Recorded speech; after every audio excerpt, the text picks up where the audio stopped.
Will this be my final tag of the year? I don't know. Maybe. Hello, my fellow page pamperer. My name is Cora.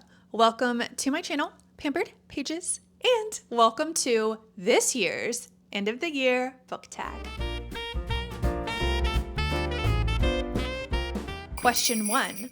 Are there any books you started this year that you need to finish? I have 2, and TBH, I know, the reason why I haven't finished these titles is because my mood has taken me on some very successful bookish related side quests. Shout out to my library because she has been and is that girl. That being said, I have every intention on eventually finishing these titles.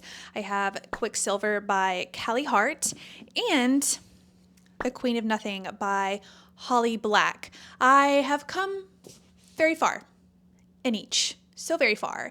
And although I don't know when, I do know that I will. Question 2. Do you have an autumnal book to transition into the end of the year? I did. Much like last year, I transitioned into this fall season with a Lori Gilmore read. Last year it was The Pumpkin Spice Cafe, and this year it was The Cinnamon Bun Bookstore. I had saved this book specifically for the end of summer transition into fall season, and I have to say this was a cute segue into autumn for me.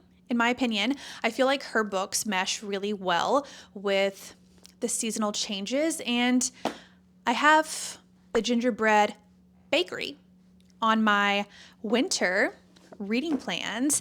I also feel like One Golden Summer by Carly Fortune was a good transitional read for me as well.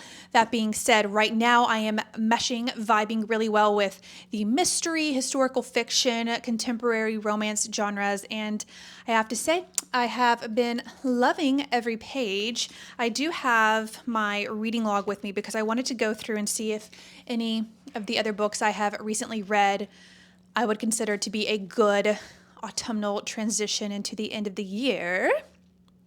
Let's see. Oh, The Treasure Hunters Club by Tom Ryan, I would recommend.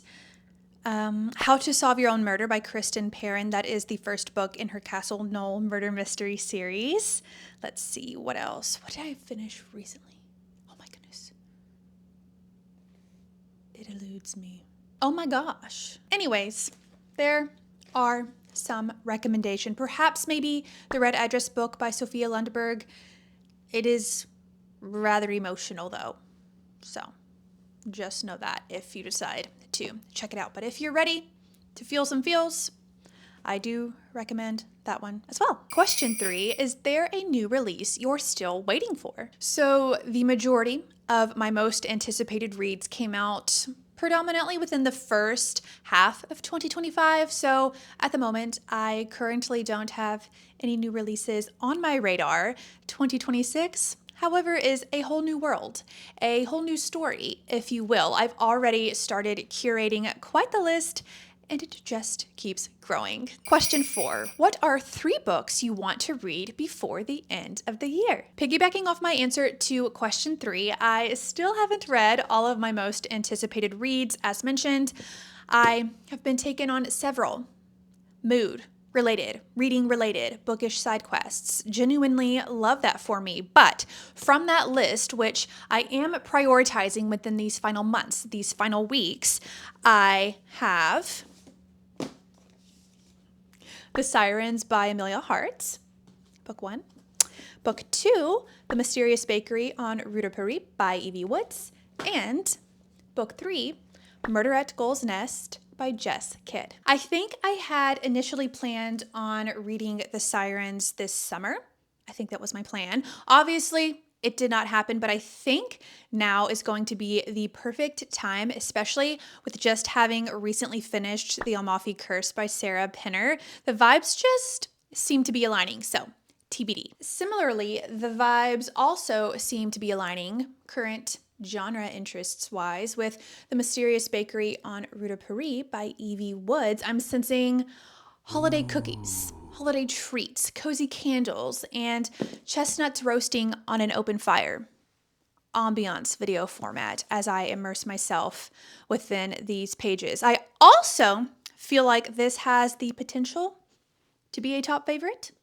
IDK, my BFF Jill. And featured in a Come to the Beach with Me video, I had myself a try a chapter moment with Murder at Gull's Nest. This is a book I picked up at Shakespeare & Co. back this spring. Wonderful experience. But just like with the last two books, I feel like the timing for this one is right. It's my goodness. As I was saying before I was rudely, let me just take a sip of water very quickly. Before I was rudely interrupted by that random tickle in my throat, I feel like just with the last two books, it is finally time to resume this story. Just genres and plot-wise, these feel like right up my end of year reading alley. Question 5. Is there a book you think could still shock you and become your favorite book of the year? Absolutely. I do have several reads currently sitting ranking pretty high on my list of yearly favorites, but the year is not over yet, and from my current TBR, I feel like The Ministry of Time by Colleen Bradley and The 7-Year Slip by Ashley Poston have the potential, if not at least join my top 10 favorite reads of the year. Question 6. Have you already started making reading plans for 2026? So far, I have been curating my list of most anticipated releases for 2026, and as I've mentioned, it just keeps growing. But I am very stoked. New releases are popping up every single day. Love that. Quite excited. My list currently includes some favorite authors, and I'm very excited for the continuation of certain series and the release is of some brand new standalones. Stay tuned because I do plan, hopefully, on filming a more in-depth video in regards to those picks. IYKYK, I have to say, I am very much looking forward to meeting back up with our dear Bartholomew. That's a wrap on this year's end of the year book tag. The end of my year is looking quite action-packed, both in life events and reading endeavors. Feel free to let me know in the comments below what your favorite read has been so far in 2025. As always, thank you so much for watching. I hope each of you have a beautiful day, and I look forward to hopefully seeing you soonish. Bye!